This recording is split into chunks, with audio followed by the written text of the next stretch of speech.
Hi అండి. అందరికీ నమస్కారం. Welcome to my channel. ఈ వీడియోలో ఏపీ ప్రభుత్వ ఉద్యోగులకు మరియు పెన్షనర్లకు కొత్త డీఏ టేబుల్ విడుదల అండి.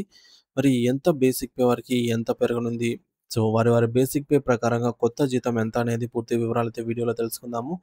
వీడియోనైతే ఎక్కడే గాని స్కిప్ చేయకుండా ఎండ్ వరకు చూసేయండి. అప్పుడు ఇన్ఫర్మేషన్ పూర్తిగా అర్థమవుతుంది. అలాగే వీడియో చూస్తున్న ప్రతి ఒక్కరు వీడియోకి లైక్ చేయండి ఫ్రెండ్స్. ఈ వీడియోని తోటి ఉద్యోగ, పెన్షన్ మిత్రులతో అయితే షేర్ చేయండి.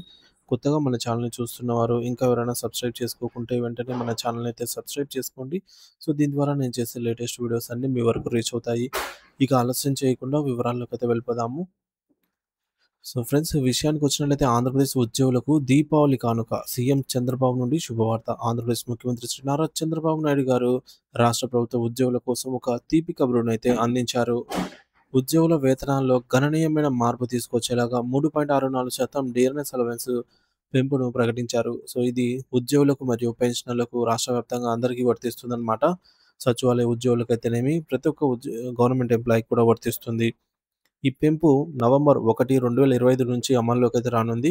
ఇది దీపావళి పండుగకు నిజమైన బొనాంజా అని చెప్పవచ్చు. డీఏ బకాయిలు మరియు ఎర్న్డ్ లీవ్స్ కూడా చెల్లింపులు. ప్రభుత్వం కేవలం డీఏ పెంపుని మాత్రమే కాకుండా ఉద్యోగులకు పెండింగ్‌లో ఉన్న బకాయిలను కూడా త్వరలో విడుదల చేయనుంది. డీఏ బకాయిలు జనవరి 2024 నుంచి ఇప్పటి వరకు సుమారుగా మొత్తం 7,000 కోట్ల రూపాయల విలువైన డీఏ బకాయిలు పెండింగ్‌లో అయితే ఉన్నాయి. వీటిని ప్రభుత్వం త్వరలో విడుదల చేయడానికి కసరత్తు చేస్తోంది. ఎర్న్డ్ లీవ్ బకాయిలు దాదాపుగా 830 కోట్ల రూపాయల విలువైనటువంటి ఎర్న్డ్ లీవ్స్ కూడా ఉద్యోగులకు బకాయిలుగా ఉన్నాయి. పోలీసు సిబ్బందికి ప్రత్యేక ఊరట. ప్రత్యేకంగా పోలీసు సిబ్బందికి సంబంధించి ఎర్న్డ్ లీవ్ ఎన్‌కాష్‌మెంట్ 2 విడతల్లో చెల్లించాలని ప్రభుత్వం నిర్ణయించింది. ఇది పోలీసుల బలగాలకు ఒక పెద్ద ఆర్థిక మద్దతుగా నిలుస్తుంది. కొత్త డీఏ టేబుల్ మీ బేసిక్ పే ఎంత పెరుగుతుందో తెలుసుకోండి. ప్రస్తుతం ఉన్న 33.67% డీఏ నుండి 37.31%కు డీఏ పెరుగుదల వల్లే ఉద్యోగుల నెలవారీ వేతనాల్లో గణనీయమైన పెరుగుదల ఉంటుంది. మీ బేసిక్ పే ఆధారంగా ఎంత పెరుగుతుందో ఇప్పుడైతే చూద్దాము. సో, టేబుల్ అయితే గమనించండి ఫ్రెండ్స్. ఇక్కడ చూసుకున్నట్లయితే రూ. 20,000 బేసిక్ పే ఉన్న వారికి ఓల్డ్ డీఏ అంటే ప్రస్తుతం మనం తీసుకునేటటువంటి అక్టోబర్ నెల వరకు తీసుకునేటువంటి డీఏ వచ్చేసి రూ. 6,734 ఇది ఓల్డ్ డీఏ అనమాట. కానీ సవరించిన కొత్త డీఏ అంటే పెంచిన 3.64% పెంచిన డీఏతో కలిపి చూసుకున్నట్లయితే రూ.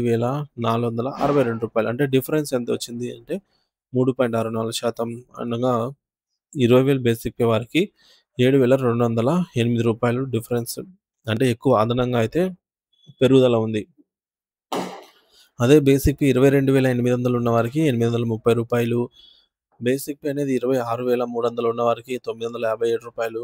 బేసిక్ పే అనేది 30,500 ఉన్న వారికి రూ. 1,110. బేసిక్ పే 35,400 ఉన్న వారికి రూ. 1,289. బేసిక్ పే 40,300 ఉన్న వారికి రూ. 1,467. బేసిక్ పే 45,200 ఉన్న వారికి రూ. 1,645. బేసిక్ పే 50,100 ఉన్న వారికి రూ. 1,824. బేసిక్ పే 5,000 ఉన్న వారికి రూ. 2,002. బేసిక్ పే అనేది 60,600 ఉన్న వారికి రూ. 2,206. బేసిక్ పే అనేది 70,000 వరకు 70,400 ఉన్న వారికి రూ. 2,563. బేసిక్ పే అనేది 80,200 ఉన్న వారికి రూ. 2,919. బేసిక్ పే అనేది 90,000 ఉన్న వారికి రూ. 3,276. బేసిక్ పే అనేది రూ. 1,00,000 ఉన్న వారికి రూ. 3,658. బేసిక్ పే అనేది 1,10,300 ఉన్న వారికి రూ. 4,015. బేసిక్ పే అనేది 1,20,100 ఉన్న వారికి రూ. 4,372. బేసిక్ పే 1,25,000 ఉన్న వారికి రూ. 4,550. ఈ విధంగా అయితే బేసిక్ పేలో గణనీయమైన పెరుగుదల అయితే ఈ నవంబర్ 1 తేదీన అందుకునే జీతాలతో పాటుగా అయితే ఇవ్వనుందనమాట ప్రభుత్వము. సో, పైన ఇచ్చిన టేబుల్ ఒక ఉదాహరణ మాత్రమే అండి.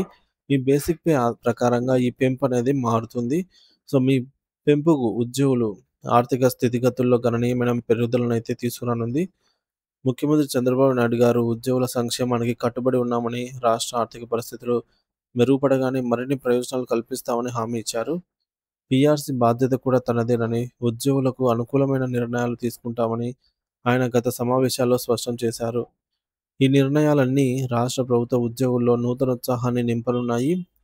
వారికి మరింత మెరుగైన జీవన ప్రమాణాలను అందించడానికి ప్రభుత్వం కృషి చేస్తుందనైతే ఈ మేరకు తెలుస్తోంది.